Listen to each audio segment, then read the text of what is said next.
Grab your popcorn and snacks, find a comfy spot, take a seat or lie down, and let me transport you to a place of fantasy, ghost stories, ancient legends, odd creatures, alien encounters, and other magical topics. You may even decide to join the conversation. From faraway lands to your own backyard, with a small dash of pixie dust, turn out the lights and open your minds. The journey is about to begin. Hey everybody, welcome to California Haunts Radio. Welcome. For those of you over at TikTok, this is my podcast. We're trying to get back to where we're doing regular shows. It's been, I've been devoting a lot of time over at TikTok, so it's been kind of iffy about as far as regular shows go. But I want to welcome you all. This will be going, hopefully we'll be back to Monday through Sunday for some shows on the radio over here. Anyway, I want to welcome everybody over at TikTok. Thank you very much. Today, we're not doing any card readings. Today, we are primarily reading from a ghost-themed book. Sometimes the stories are true, sometimes they're not. But today is famous ghost stories. Some of these stories in here, like I said, are true. Like a couple weeks ago, we had a true one go through. This PhD from the 1800s put these things together. So, like I said, some are true and some aren't. So I'm going to welcome everybody. I cannot see your messages or anything like that for the distance I'm at. So I should have a moderator in there. And if you do gift or anything like that, just know I thank you from the bottom of my heart. Trying to get as many likes as possible. Thank you for the heart me and the cheers. Trying to get as many likes as possible. If you could start double tapping that screen, that would be wonderful. I would appreciate it. And I got to put a message on here. Give me a second. I'm glad you guys are all here. Let's see if I can get my message up. Oh, wrong button. Hang on. Let me get this figured out here. I haven't done this in a while. I hate when I do this. Okay, so we want to get our messages up. There we go. This is what I want. Okay, we get this up. And let's get into the chat over here as well. Okay. I'm on 2 other networks today. I can't mention them on TikTok, obviously. So yeah, double tap that screen. See how many likes we can get today with this. I will be reading the hot ghost stories to you for about an hour. We're halfway through this one that I'm currently reading. It is warm in here. Go without the AC today. Might be a mistake. But anyway, I'm halfway through the story, so we're kind of starting today. We're in part 10. If you want to catch the parts of the story, I can catch those. But it's a goal of 6. I do have a goal of 6 puppy kisses. If you could help me out with that, that would be wonderful. And I might acknowledge them because I can see those come up. So if you could help me out with the puppy kisses, that would be wonderful. Otherwise, just like, follow, and share. We're always looking for new followers and everything like that.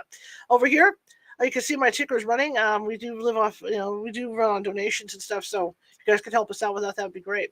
Anyway, welcome everybody. Happy Sunday. God, summer's going away. Another week and no more air conditioning. I can tell you that right now. It's going to be in the 80s all week, but then next week it's going to have one less breath of summer where it's going to hit the 90s for us and stuff, and then everything's going to simmer down, and we're into fall. So I'm looking forward to that immensely. Okay. Anyway, my name is Charlotte. I'm going to be your host. I've been a ghost investigator, running my own paranormal team for 25 years. We're going to be going out doing some more investigations now. I'm getting really excited. Glad to take you guys along with us on all 3 networks. So I'm looking forward to that. So anyway, like I said, I will be reading from this ghost book for about an hour. And what I would suggest is go grab some snacks and stuff, prop your feet up, dim those lights, and away we go, okay? Away we go. So let's do this. It's now 6:40 p.m. Pacific. I'll be reading until 7:40 p.m. Pacific, and then we're going to call it a night, okay? So the story that we're reading is about a hand. A gentleman had a friend who passed away, and I'll have to be careful how I word these things on TikTok, but a gentleman had a friend who passed away, and he left him his hand. And the hand is kind of like Thing. We're going to say it. The hand is kind of like Thing on the Addams Family, where it gets around. It likes to walk, or it likes to go around the house, but it also does nasty things. Okay, it likes to unalive people and things like that. So that's what we're reading about today. Is this hand? Let me push this forward a little bit. There we go. So I can move my head either direction. All right, so here we go. Sit back, enjoy, grab, I don't know, hot cocoa because it's hot, but whatever you enjoy. Maybe I can't say anything else, but hot cocoa is some water or whatever, because I know I've got water over here too that I'm going to be drinking during the show because it is still kind of warm. It is still kind of warm. Okay, so it's good to see everybody on a Sunday. Here we go. We're going to continue right in the middle of the show. Okay, so right in the middle of this. You see, said I. She's cleared the rip there now, and the music's gone. You hear it? Yes, she said, turning back slow. That's where it stops every night, night after night. It stops just there at the rip. Okay, you know what? This isn't about the hand, I remember now. This is about a haunted lighthouse. Okay, it's about a haunted lighthouse. So this is about a haunted lighthouse. So just to let you know. Yes, she said, turning back slow. That's where it stops every night. Night after night, it stops just there at the rip tide. When she spoke again, her voice was different. I never heard the like of it. Thin and taut as a thread. It made me shiver, sir. I hate him. That's what she said. I hate him all. I'd like to see him. I'd love to see him torn apart on the rock. I could bathe my hands. Okay, TikTok, don't get mad in their blood. This book was written these things were written in the 1800s, so just bear with me. You know, as far as what I'm saying in here, I'm trying to clean it up as much as I can. Night after night. And do you know, sir, I saw it with my own eyes. Her hands moving in each other above the rail. But it was her voice, though. I didn't know what to do or what to say, so I poked my head through the railing and looked down at the water. I didn't think I'm a coward. I don't think I'm a coward, sir. But it was like a cold, ice-cold hand, taking hold of my beating heart. He's telling the story to somebody else. When I looked up finally, she was gone. By and by, I went in and had a look at the lamp, hardly knowing what I was about. Then, seeing by my watch it was time for the old man to come on duty, I started to go below. In the Seven Brothers Lighthouse, you understand, the stair goes down in a spiral, through a well, against the south wall, and first there's the door to the keeper's room, and then you come to another, and that's the living room, and then down to the storeroom. And at night, if you don't carry a lantern, it's as black as the pit. Well, down I went, sliding my hand along the rail, and as usual I stopped to give a rap on the keeper's door, in case he was taking a nap after supper. Sometimes he did that. I stood there, blind as a bat, with my mind still upon the walk around. There was no answer to my knock. I hadn't expected any, just from habit, and with my right foot already hanging. For the next step, I reached out to give the door one more tap for luck. Do you know, sir, my hand didn't fitch up on anything. The door had been there a second before, and now the door wasn't there. My hand just went on going through the dark, on, and I didn't seem to have a sensory or power enough to stop it.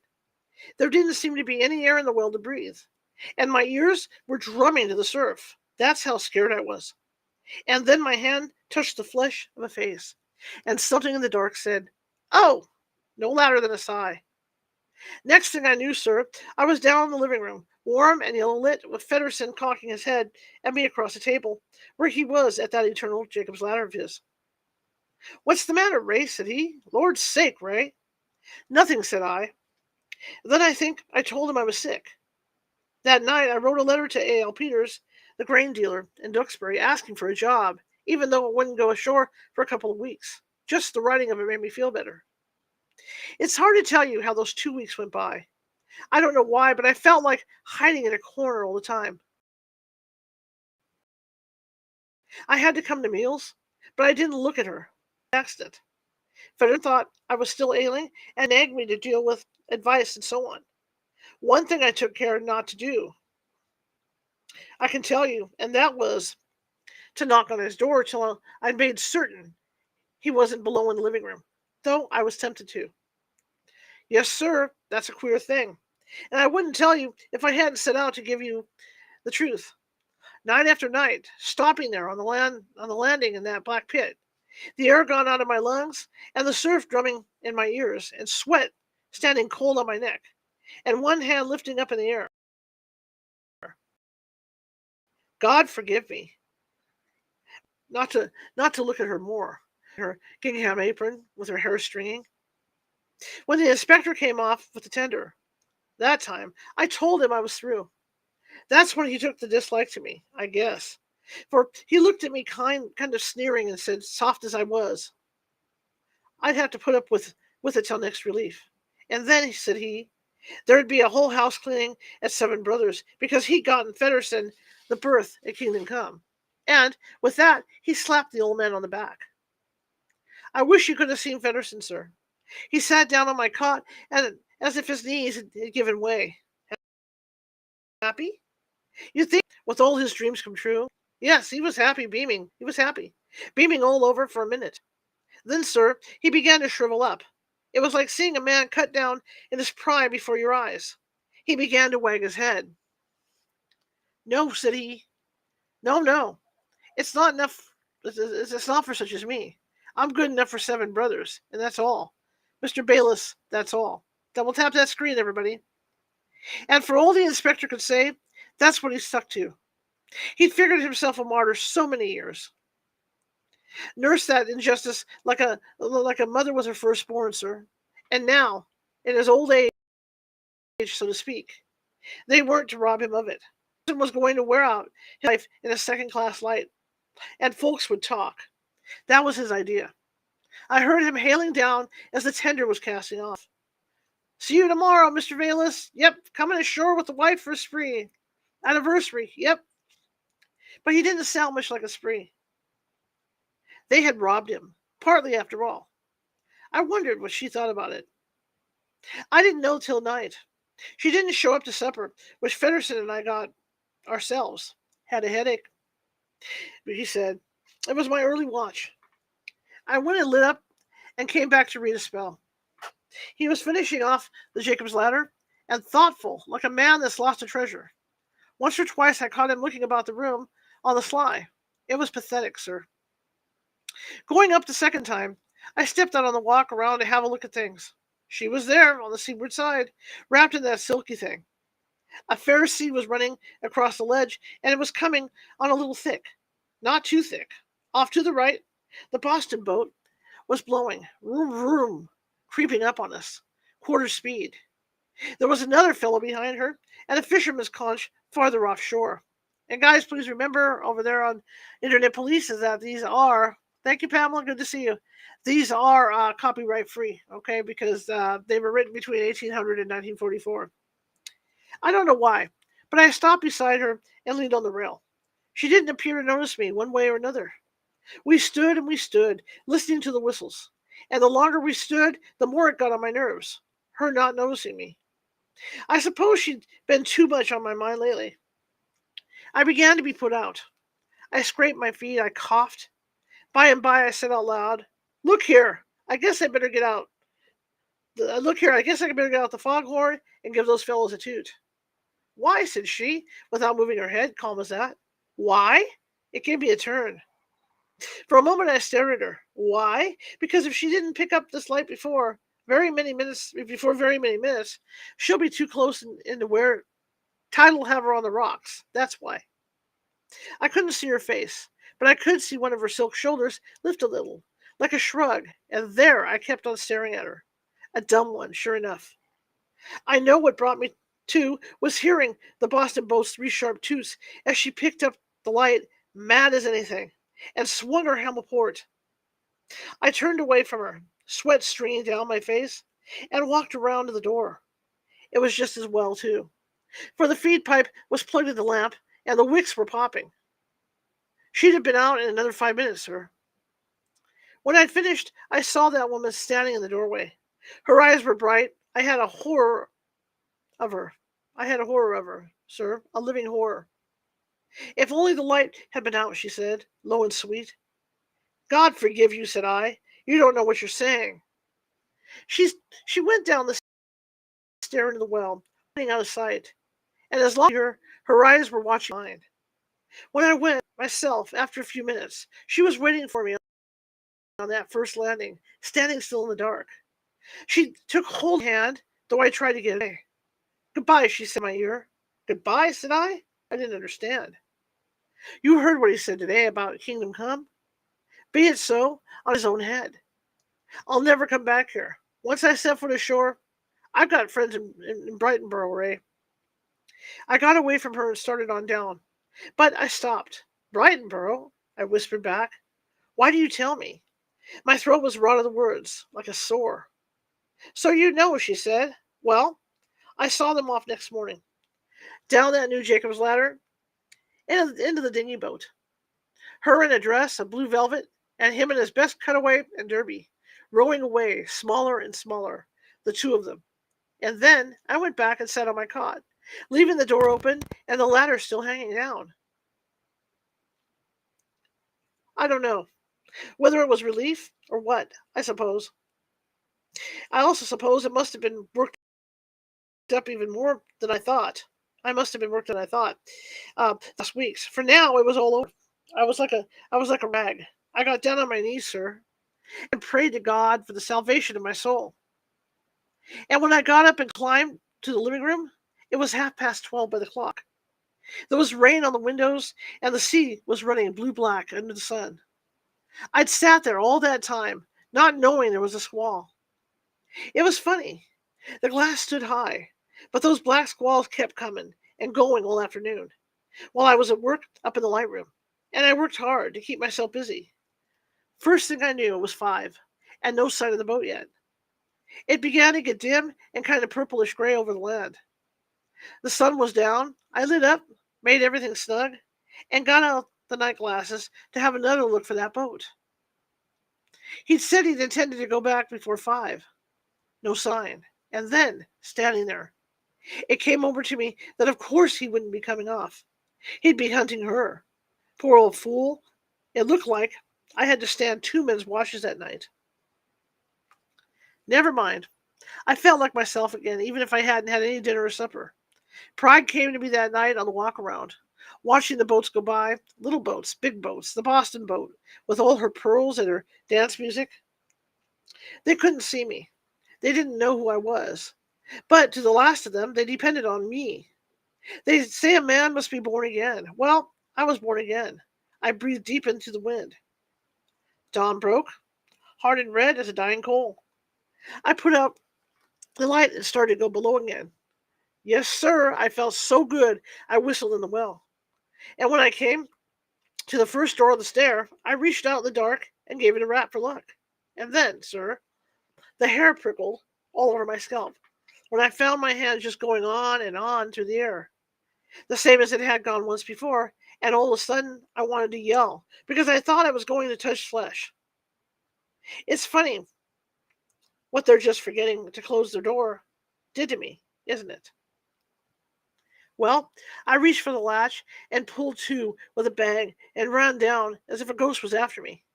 I got up some coffee and bread and bacon for breakfast. I drank the coffee, but somehow I couldn't eat.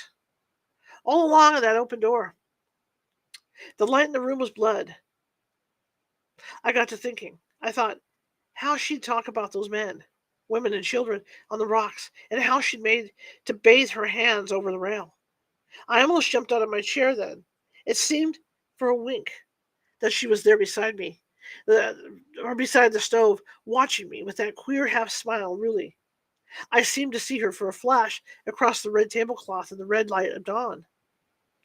Look here, said I to myself, sharp enough, and then I gave myself a good laugh and went below. There I took out there I took a look out the door, which was still open, with the ladder hanging down. I made sure to see the poor old fool come pulling around the point before very long now. My boots were hurting a little, and, taking them off, I lay down on the cot to rest, and somehow I went to sleep. I had horrible dreams. I saw her again standing in that blood-red kitchen, and she seemed to be washing her hands, and the surf on the ledge was whining up the tower, louder and louder all the time. And what it whined was night after night, night after night. What woke me was the cold water in my face. The storeroom was in gloom. That scared me. I thought night had come, and remembered the light. But then I saw the gloom was of a storm. The floor was shining wet, and the water in my face was spray, flung up through the open door. When I ran to close it, it almost made me feel dizzy to see the gray and white breakers marching past. The land was gone, the sky shut down heavy overhead. There was a piece of wreckage on the back of a swell, and the Jacob's ladder was carried clean away. How that sea had picked up so quick, I can't think. I looked at my watch, and it wasn't 4 in the afternoon yet.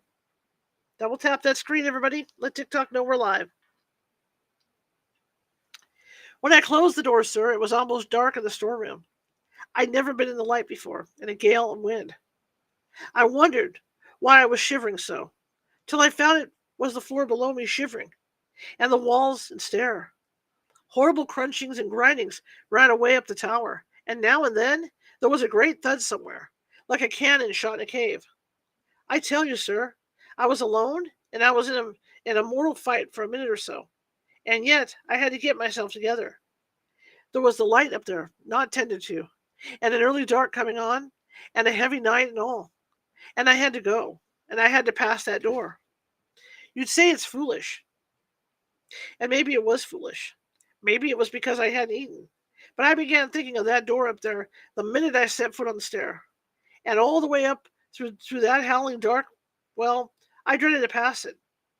I told myself I wouldn't stop. I didn't stop.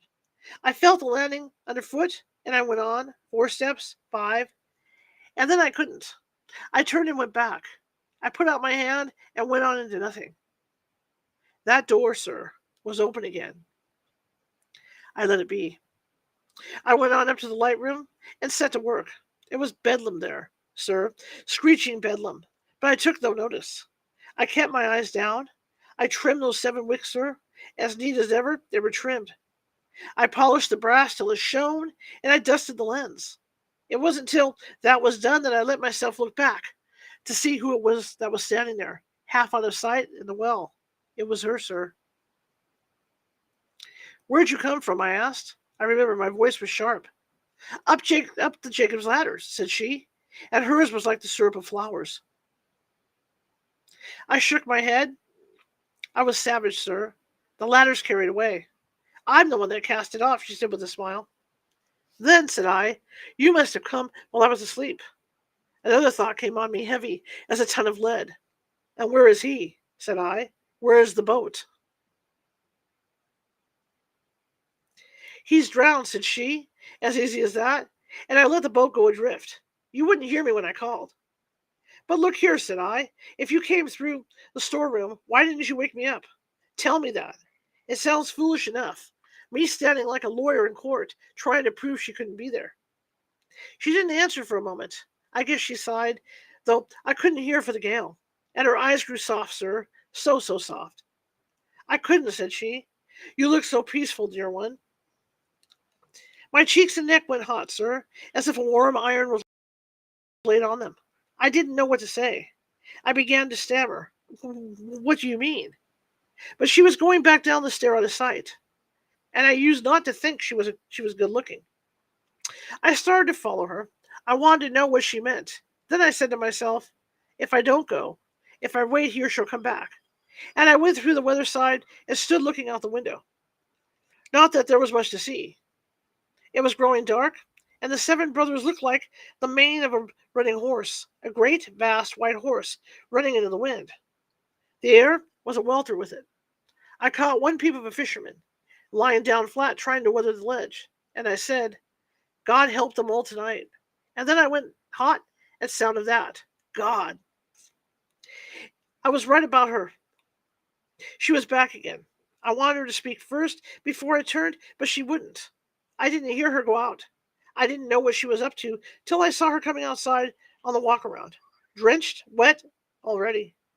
I pounded on the glass for her to come in and not be a fool. If she'd heard, she gave no sign of it. There she stood, and there I stood, watching her. Lord, sir, was it just that I'd never had eyes to see? Or are there women who bloom? Her clothes were shining on her like a carving, and her hair was let down like a golden curtain, tossing and streaming in the gale. And there she stood, with her lips half open, drinking, and her eyes half closed, gazing straight away over the 7 brothers, and her shoulders swaying as if in tune with the wind and water and old ruin. And when I looked at her hands over the rail, sir, they were moving at each other as if they bathed. And then I remembered, sir. A cold horror took me. I knew now why she had come back again. She wasn't a woman. She was a devil. She turned my back on her. Oh, I'm sorry. I turned my back on her. I said to myself, it's time to light up. You got to light up like that over and over out loud. My hand was shivering so I could hardly find the match. And when I scratched it, it only flared a second and then went out. And the backed out from the open door. She was standing in the doorway, looking at me. It's queer, sir, but I felt like a child caught in mischief. I was going to light up, I managed to say finally. Why, she said. No, I can't say it. I can't say it as she did. Why, said I? My God. She came nearer laughing, as if with pity. Lo, you know. Your God? And who is your God? What is God? Again, guys, don't turn me into the internet police. I'm just reading the book, okay? Please don't turn me into the internet police. I drew back from her. All I could say anything about was a light. Why not the dark, said she. Dark is softer than light, tenderer, dearer than light. From the dark up here, away up here in the wind and storm, we can watch the ships go by, you and I. And you love me so. You've loved me so long, Ray. I never have, I struck out at her. I don't.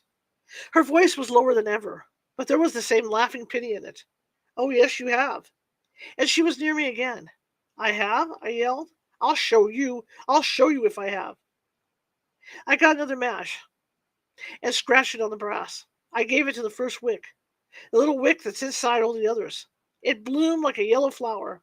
I have, I yelled, and gave it to the next. Then there was a shadow, and I saw she was leaning beside me, her two elbows on the brass, her two arms stretched out above the wicks, her bare forearms and wrists and hands. I gave a gasp. Take care, you'll burn them, for God's sake. She didn't move or speak. The match burned my fingers and went out, and all I could do was stare at those arms of hers, helpless. I never noticed her arms before. They were rounded and graceful and covered with a soft down, like a breath of gold. Then I heard her speaking close to my ear. Pretty arms, she said. Pretty arms. I turned. Her eyes were fixed on mine. They seemed heavy as if with sleep. And yet, between their lids, there were two veils, deep and deep, and as if they held all the things I'd ever thought or dreamed in them. I looked away from them at her lips. Her lips were red as poppies, heavy with redness. They moved, and I heard them speaking. Poor boy, you love me so, and you want to kiss me, don't you? No, I said, but I couldn't turn around. I looked at her hair. I had always thought it was stringy hair. Some hair curls naturally with damp, they say, and perhaps that was it, for there were pearls wet on it, and it was thick and shimmering around her face, making soft shadows by the temples. There was green in it, queer strands of green like braids. What is it? Said I. Nothing but weed, said she, with that slow, sleepy smile. Somehow or other, I felt calmer than I had at any time. Look here, said I. I'm going to light this lamp. I took out a match, scratched it, and touched the third wick. The flame ran around, bigger than the other two together. But still, her arms hung there. I bit my lip. By God, I will, said I to myself, and I lit the fourth. It was fierce, sir, fierce. And yet those arms never trembled. I had to look around at her. Her eyes were still looking into mine, so deep, and her red lips were still smiling, with lips that queer, sleepy droop. The only thing was that tears were raining down her cheeks, big, glowing, round, jeweled tears. It wasn't human. It was like a dream. Pretty arms, she sighed, and then, as if those words had broken something in her heart, there came a great sob bursting from her lips. To hear it drove me mad. I reached to drag her away, but she was too quick, sir. She cringed from me and slipped from between my hands. It was like she faded away, sir, and went down in a bundle, nursing her poor arms and mourning over them with those terrible broken sobs. The sound of them took the manhood straight out of me. You'd have been the same, sir. I knelt down beside her on the ground and covered my face. Please, please, I moaned. Please, please. That's all I could say. I wanted her to forgive me. I reached out a hand, blind for forgiveness, and I couldn't find her anywhere. I had hurt her so, and she was afraid of me, who loved her so deep. It drove me crazy. I could see her down the stair, though it was dim and my eyes were filled with tears. I stumbled after her, crying, Please, please. The little wicks I lit were blowing in the wind from the door and smoking the glass beside them black. One went out. I pleaded with them, the same as I would plead with a human being. I said I'd be back in a second, I promised. And I went on down the stair, crying like a baby, because I'd hurt her, and she was afraid of me. Of me, sir. She had gone into her room, the door was closed against me, and I could hear her sobbing beyond it. Broken-hearted, my heart was broken, too. I beat on the door with my palms. I begged her to forgive me. I told her I loved her, and all the answer was that sobbing in the dark. And then I lifted the latch and went in, groping, pleading, "Dearest, please, because I love you." I heard her speak down near the floor.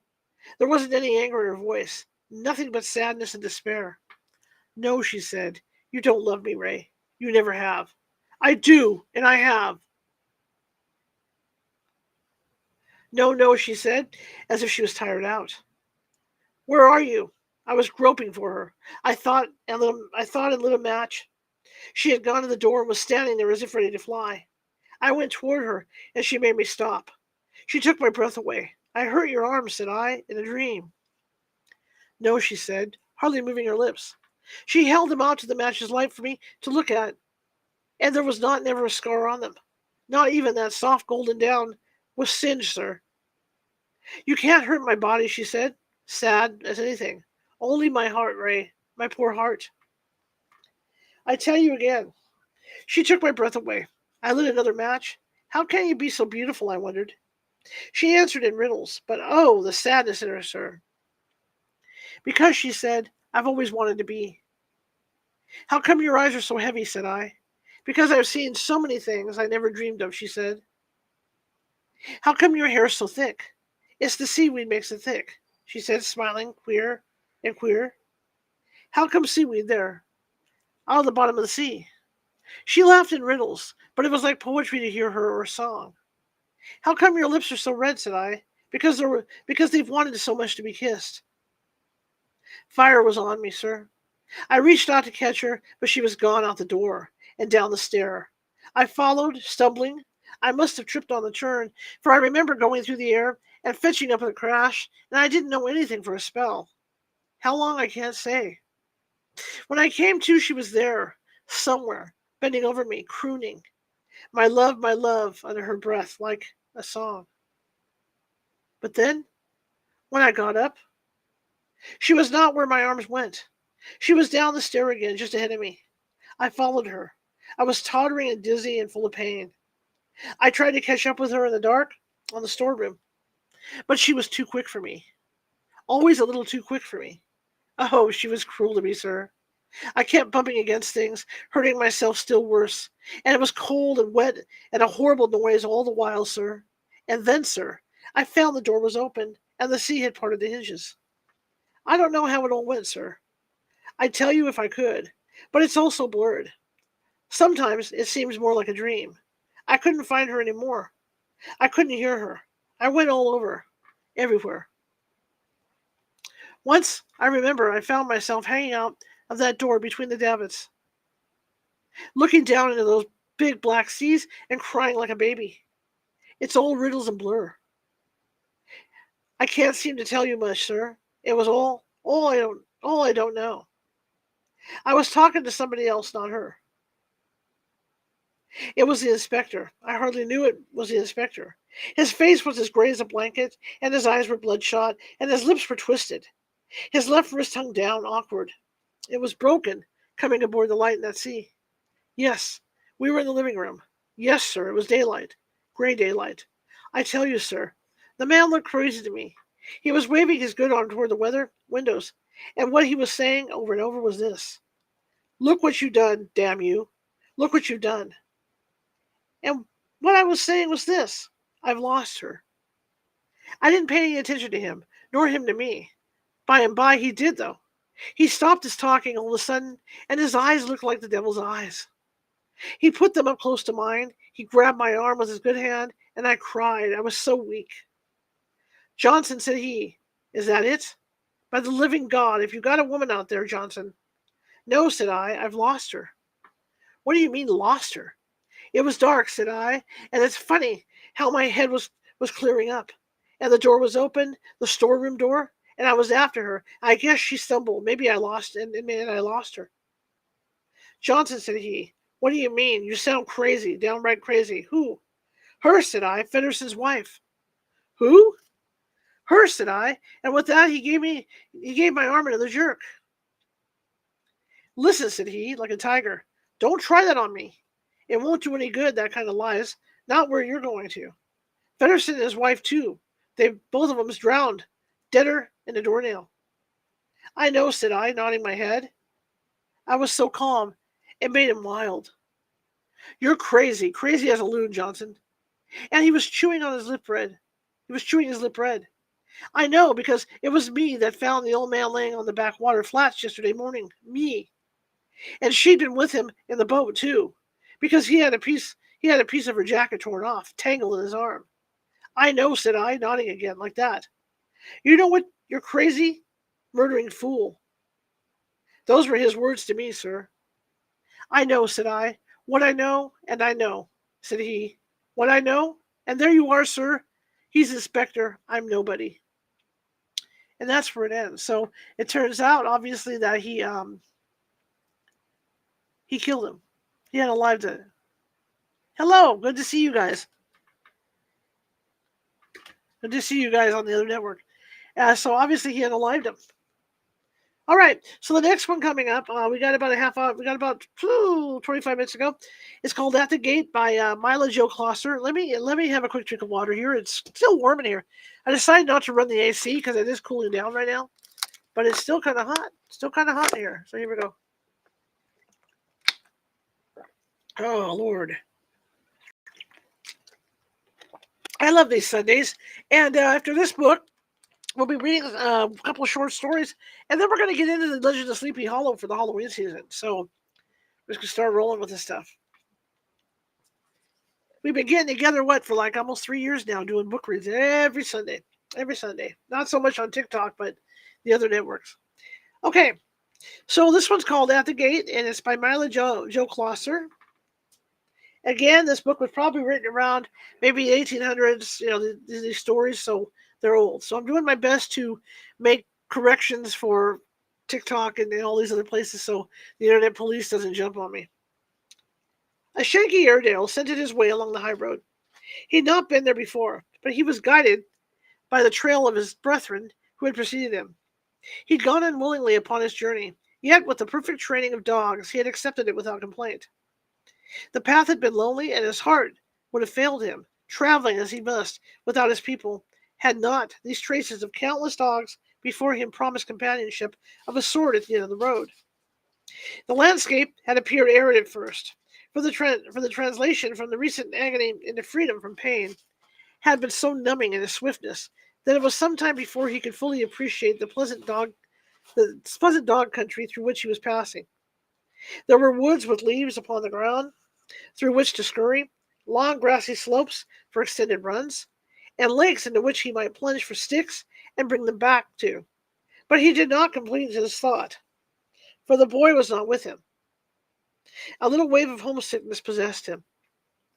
It made his mind easier to see far ahead a great gate, as high as the heavens, wide enough for all. He understood that only man builds such barriers, and by straining his eyes, he fancied he could discern humans passing through to whatever lay beyond. He broke into a run that he might the more quickly gain this enclosure made beautifully by men and women. But his thoughts outran his pace, and he remembered that he had left the family behind, and again, this lovely new compound became not perfect, since it would lack his family. The scent of the dogs grew very strong now, and coming nearer, he discovered, to his astonishment, that of the myriads of those who had arrived ahead of him, thousands were still gathered on the outside of the portal. They sat in a wide circle, spreading out on each side of the entrance. Big, little, curly, handsome, mongrel, thoroughbred dogs of every age, complexion, and personality. All were apparently waiting for someone. And at the pat of the Airedale's feet on the hard road, they arose and looked in his direction. That the interest passed as soon as they discovered the newcomer to be a dog puzzled him. In his former dwelling place, a 4-footed brother, who was greeted with enthusiasm when he was a friend, with suspicious diplomacy when a stranger, and with sharp reproof when an enemy, but never had he been utterly ignored. He remembered something that he had read many times on great buildings with lofty entrances.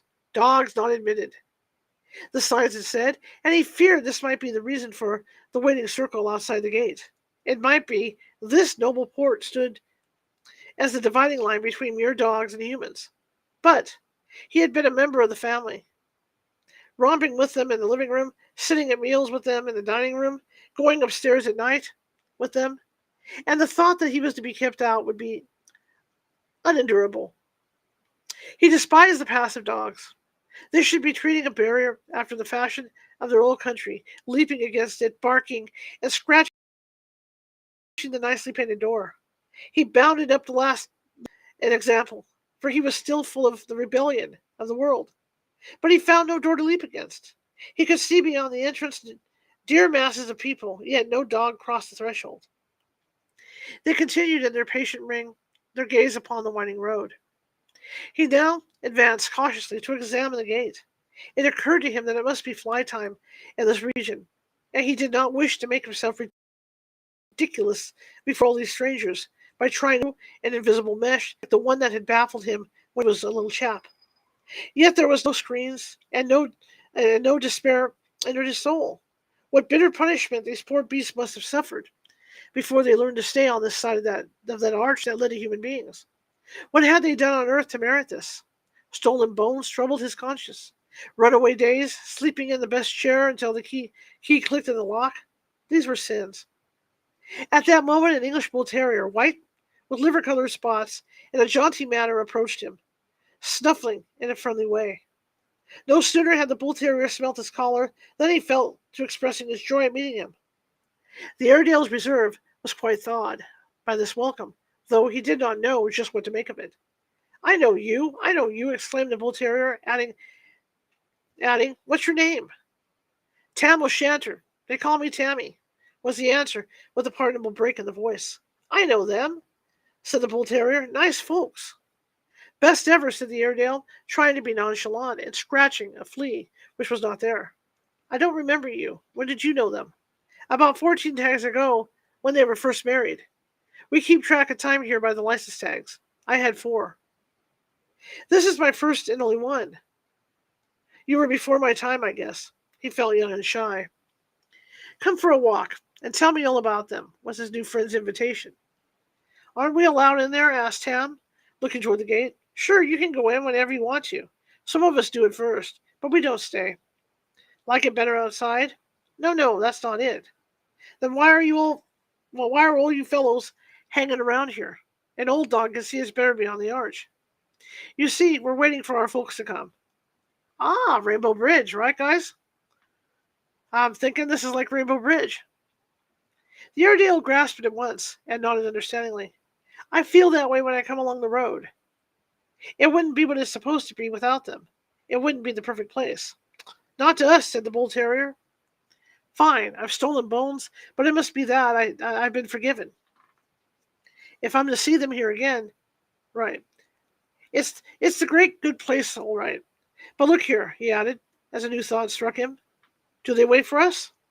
The older inhabitant coughed in slight embarrassment. The humans couldn't do that very well. It wouldn't be the thing to have them hang around outside for just a dog, not dignified. I would. For me, I'd wait for my dog. Quite right, agreed Tam. I'm glad they go straight to their mansions.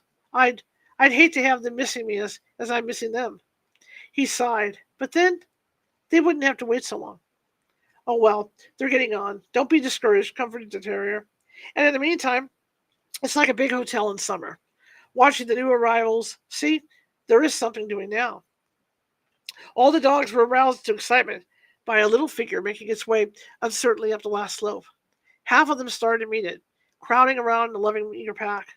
Look out, don't scare it, cautioned the older animals, while word was passed to those furthest from the gate. Quick, a baby's come. Before they had entirely assembled, however, a gaunt yellow hound pushed through the crowd, gave one sniff at the small child, and with a yelp of joy, crouched at his feet. The baby embraced the hound in recognition, and the two moved toward the gate. Just outside, the hound stopped to speak to an aristocratic St. Bernard who had been friendly. Sorry to leave you, old fellow, he said, but I'm going in to watch over the kid. You see, I'm all she has up here." The bull terrier looked at the Airedale for appreciation. "That's the way we do it," he said proudly. "Yes, but—" The Airedale put his head on one side in perplexity. "Yes, but what?" asked the guide.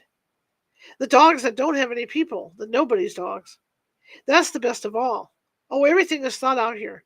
Crouch down, you must be tired, and watch," said the bull terrier. Soon they spied another small form making the turn around the road.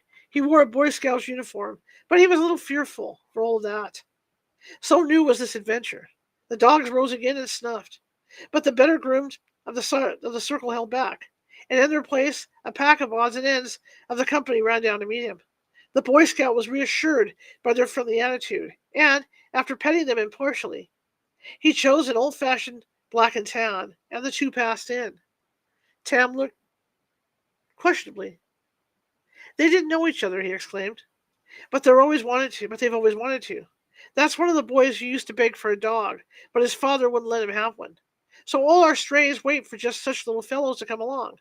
Every boy gets a dog, and every dog gets a master." "I expect the boy's father would like to know that now," commented the Airedale.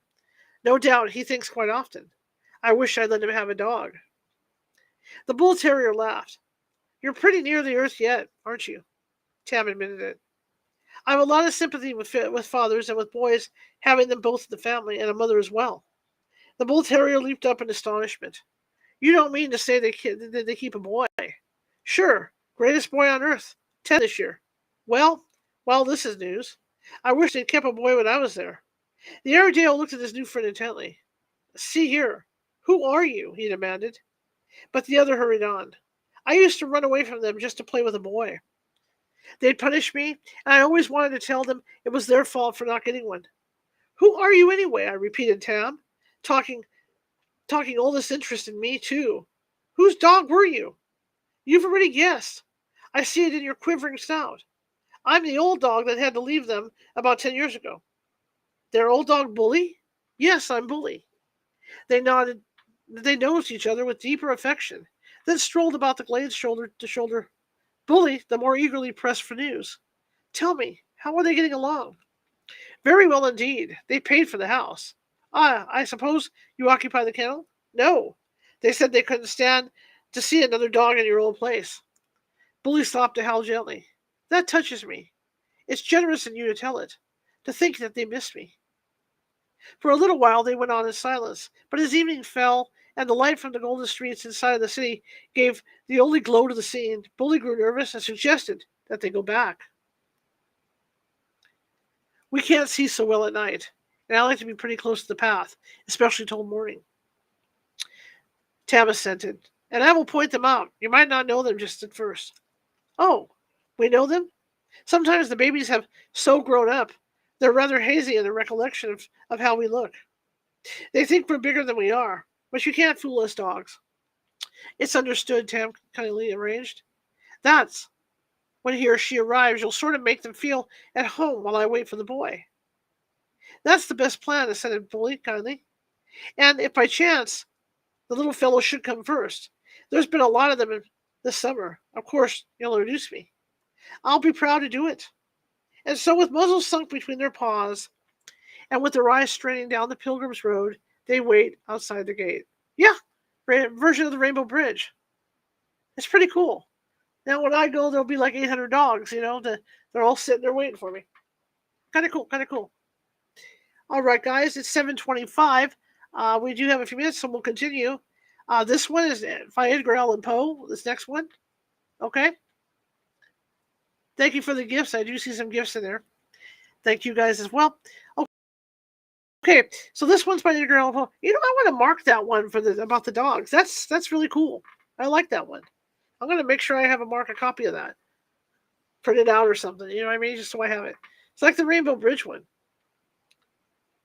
"And the will therein lieth, which dieth not."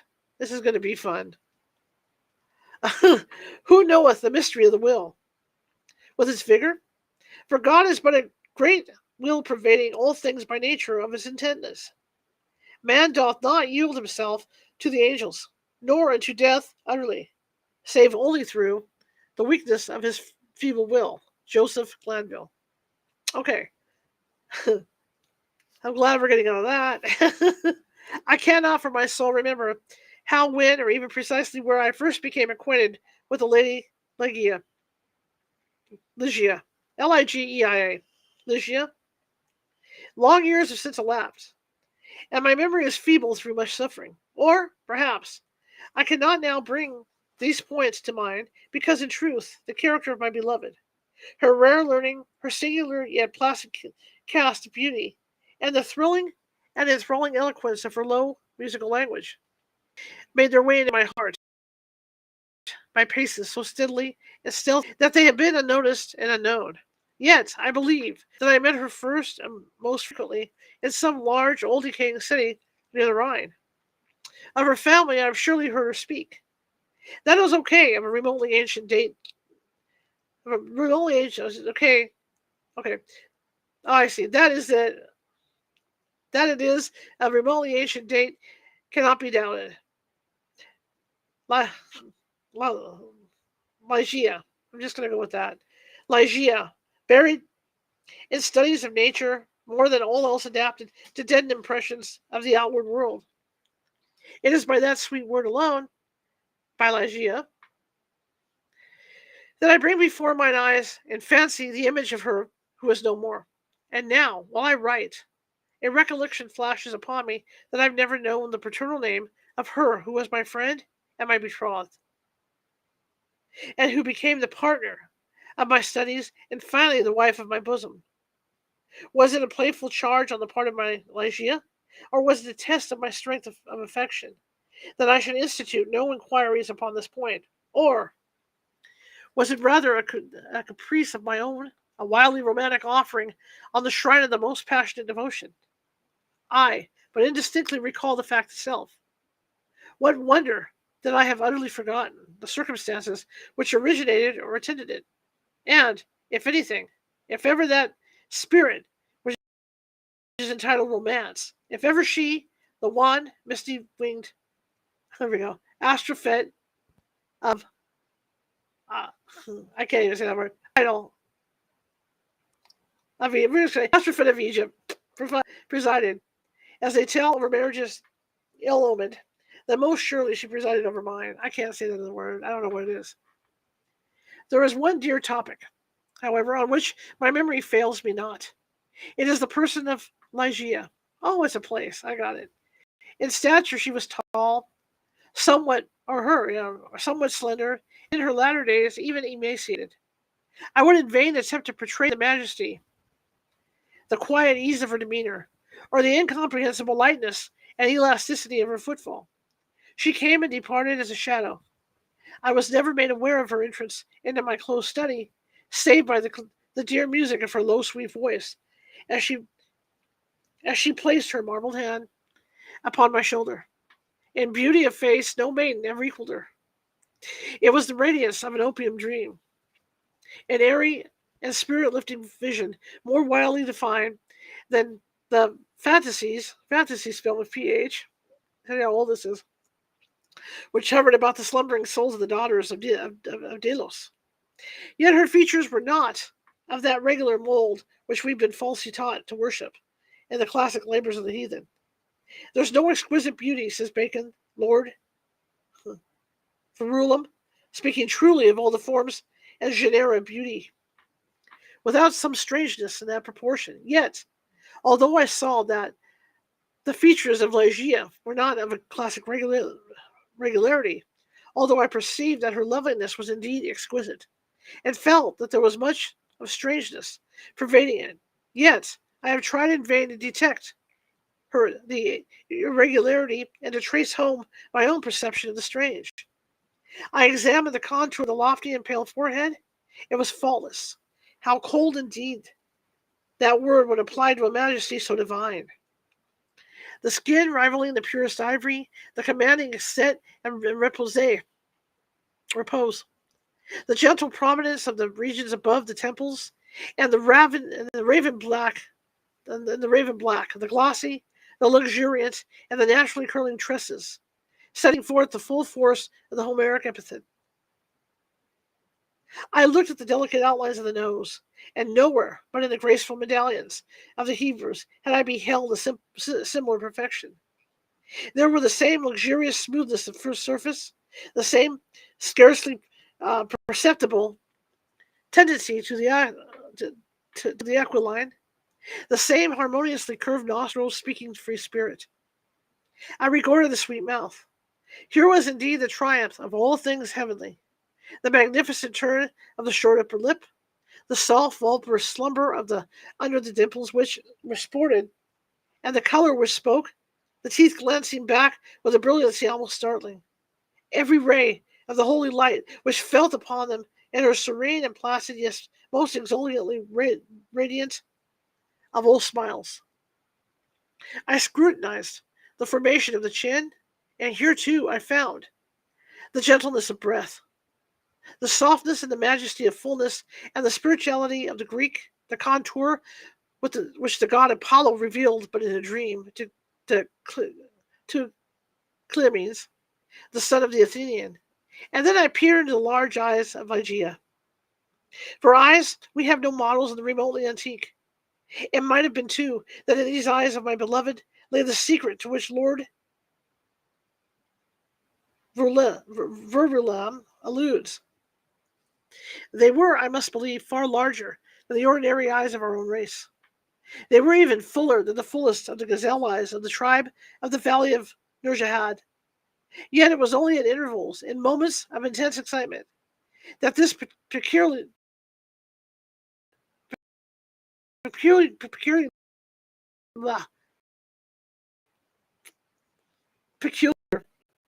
became more slightly. At such moments was her beauty in my heated fancy. Thus it appeared, perhaps, the beings, either above or apart from the endless houri of the Turk, was the most brick, and far over the hung jetty lashes of great length. The brows, which I found in the eyes, was of a nature or the color or the brilliancy of the features, and must, after all, be referred to in the expression. Ah, word of no meaning. Behind those vast latitude of mere sound, we entrench our ignorance and so much of the spiritual. The expression of the eyes of Ligeia, how for long hours I pondered upon it. How have I, through the whole of a midsummer night, struggled to fathom it. What was it? That something more profound than the well of Democritus, which lay far within the pupils of my beloved. What was it? I was possessed with a passion to discover. Those eyes, those large, those shining, those divine orbs, they became to me twin stars of Leda, and I to them devoutest of the astrologers, I'm sorry. There's no point, among the many incomprehensible anomalies of the science of mind, more thrillingly excited than the fact, never, I believe, noticed in the schools, that in our endeavors to recall to memory something long forgotten, we often find ourselves upon the very verge of remembrance, without being able in the end to remember. And thus, how frequently in my intense scrutiny of Ligeia's eyes have I felt approaching the full knowledge of their expression. Felt it approaching, yet not quite be mine. And so, at length, entirely depart. And strange, oh, strangest mystery of all, I found in the commonness of objects, the universe, a circle of analogies to that expression.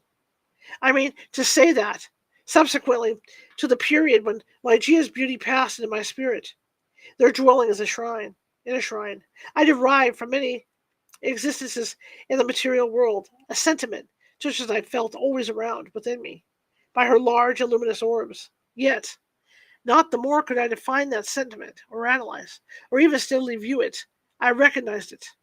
Let me repeat, sometimes in the survey of a rapidly growing vine, in the contemplation of a moth, a butterfly, a chrysalis, a stream of running water. I have felt it in the ocean, in the falling of a meteor. I have felt it in the glances of unusually aged people. And there are one or two stars in heaven, one especially a star of the sixth magnitude, double and exchangeable, to be found near the large star in Lyra. In a telescopic scrutiny of which I've been made aware, the feeling I've been filled with by certain sounds from stringed instruments, and not infrequently by passages from books. Among innumerable other instances, I well remember something in a volume of Joseph Glanville, which, perhaps merely from its quaintness, we shall say, never failed to inspire me with the sentiment, and the will therein lieth, which dieth not. Who knoweth the mysteries of the will with its vigor? For God is but a great will pervading all things by nature of its intentness. Man doth not yield him to the angels, nor unto his death utterly, save only through the weakness of his feeble will. Length of years and subsequent reflection have enabled me to trace indeed some remote connection between this passage and the English moralist, and a portion in intensity, in thought, action, or speech, was possibly in her a result, or at least an index of that gigantic volition, which during our long intercourse failed to give other and more immediate evidence of its existence. Of all the women whom I've ever known, she, the outwardly calm, the ever placid Ligeia, was the most violently a prey to the tumultuous vultures of stern passion, and of such passion I could form no estimate, save by the miraculous expansion of those eyes which at once so delighted and appalled me, by the almost magical melody, modulation, directness, or distinctness, and placidity of her very low voice, and by the fierce energy rendered doubly effective by contrast with her manner of utterance, of the wild words which she habitually uttered. I have spoken of the learning of Ligeia.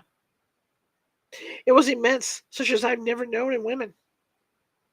In the classical tongues was she deeply proficient, and as far as my own acquaintances extended in regard to the modern dialects of Europe, I have never known her at fault, indeed, upon any theme of the most admired, because simply the most abstruse of the boasted erudition of the Academy, have I ever found Ligeia at fault.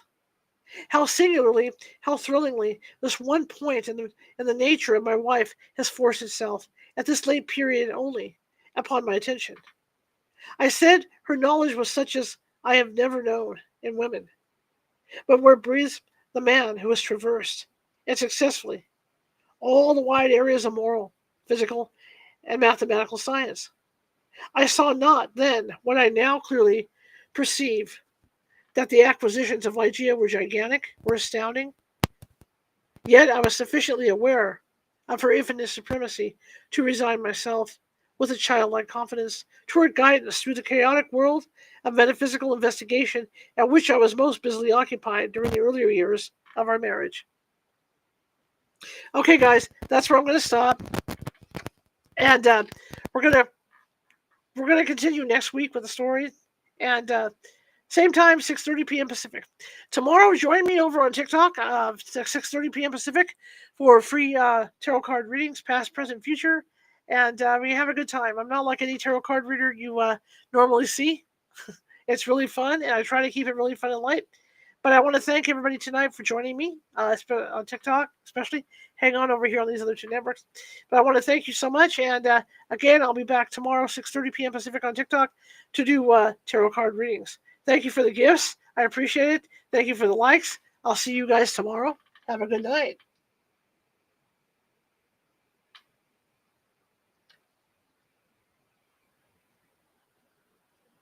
Okay, everybody. I want to thank you guys again. And yeah, I'm trying to pick a time. I mean, I have to work around my TikTok schedule and stuff, but maybe have the shows early. We're going to start getting these shows back out and get these shows going. And I hope you guys are with me on it. I know it's been a while since I've really started doing full-time shows, but I want to get back to doing it. I miss doing the interviews. So come on down. And if you have a chance, if you get a TikTok account, come on over. They're switching to US TikTok at some point, so come on over, see us. California Haunts on TikTok. And I'm on every night, Monday through Saturday, well, Monday through Sunday, 6:30 p.m. Pacific. Monday through Saturday, I do read tarot cards and stuff and tell stories and ghost stories and jokes and all kinds of fun stuff.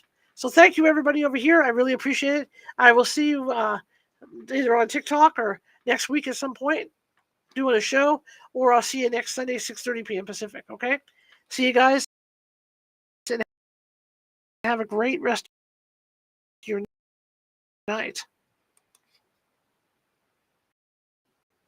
Gotta cue it up. Come on. Did we have a thing happen where it doesn't want to queue up? There's a switch. Okay.